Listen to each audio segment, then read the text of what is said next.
The piston O-ring seals the piston to the cylinder. The seal allows for pressure in the cylinder when the gun is fired. This pressure drives the piston down the cylinder. Over time, the O-ring will wear, and the seal will be lost. This can cause the driver to lose power or not drive at all. Replacing the piston O-ring is a repair that you can do yourself, and I'm going to show you how. Hi, I'm Mark Socha.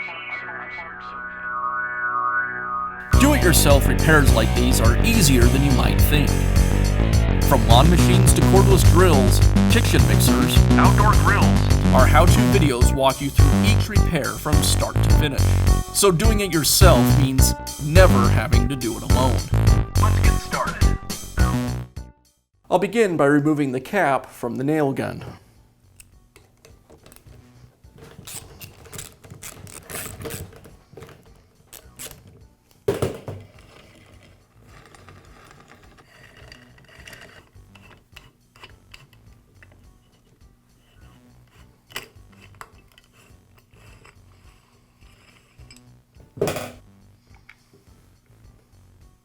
Now remove the cylinder.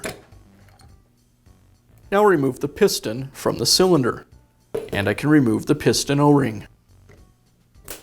I'll install the new O-ring and apply some new grease.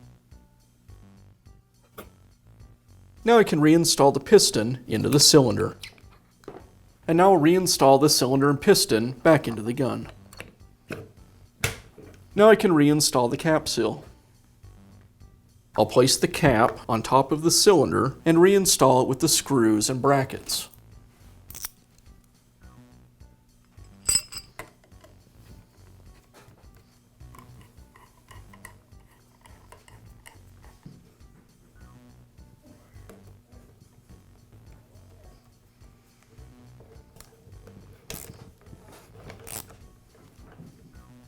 And that's all it takes to replace the piston O-ring in your nail gun. Be sure to check back often for new videos and expert advice. If you found this video helpful, give us a thumbs up